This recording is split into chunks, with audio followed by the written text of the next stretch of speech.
Hello everyone, welcome back to my channel. আজ তৈরি করে দেখাবো চিংড়ি মাছ দিয়ে শাপলা ভাজি। খুবই সহজ একটা রেসিপি, চলুন রেসিপিটি দেখে নিই।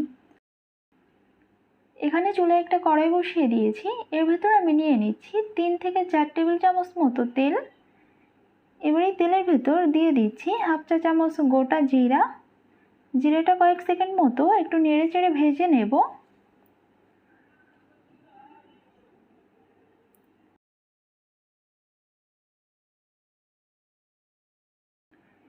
এখন এর ভেতর দিয়ে দিচ্ছি একটা মাঝারি সাইজের পেঁয়াজ কুচি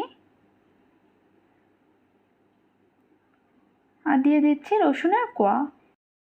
এখানে আমি দুটো ছোট সাইজের রসুন নিয়েছি। পেঁয়াজ আর রসুনটা একটু ভেজে নেব।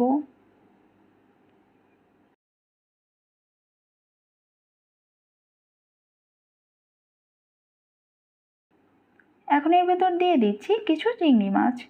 চিংড়ি মাছগুলো পেঁয়াজ আর রসুনের সাথে নেড়েচেড়ে একটু ভেজে নিচ্ছি।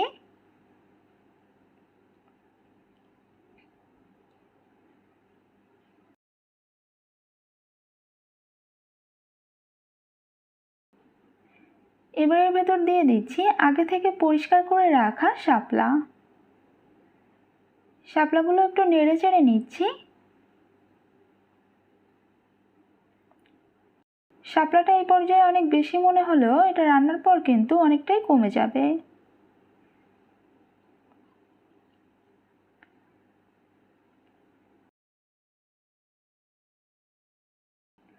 দিচ্ছি পরিমাণ মতো লবণ, হাফ চা চামচ হলুদের গুঁড়া,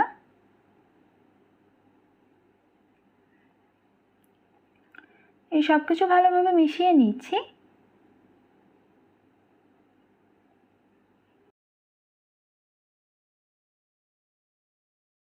মিডিয়াম আঁচে শাপলাগুলো একটু পরপর নেড়ে চেড়ে ভেজে নিতে হবে।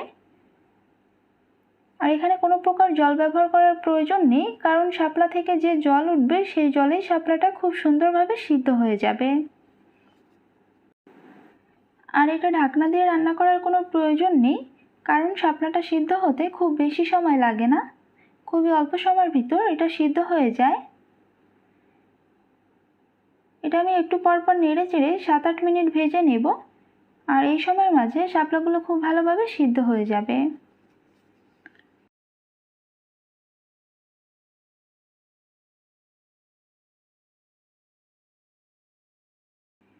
এখানে কিছু কাঁচামরিচ ফালি দিয়ে দিচ্ছি।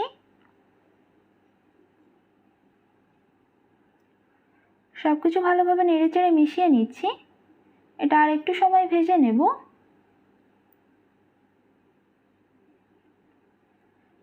শাপলাগুলো কিন্তু সিদ্ধ হয়ে গিয়েছে। খেয়াল রাখবেন এটা যেন খুব বেশি সিদ্ধ হয়ে না যায়, তাহলে কিন্তু এটা খেতে ভালো লাগবে না। আমার রান্নাটা হয়ে গিয়েছে, আমি চুলার জালটা অফ করে দিয়েছি। খুব সহজে আর খুবই অল্প সময়ের ভিতর তৈরি হয়ে গিয়েছে আমাদের আজকের রেসিপি চিংড়ি মাছ দিয়ে শাপলা ভাজি।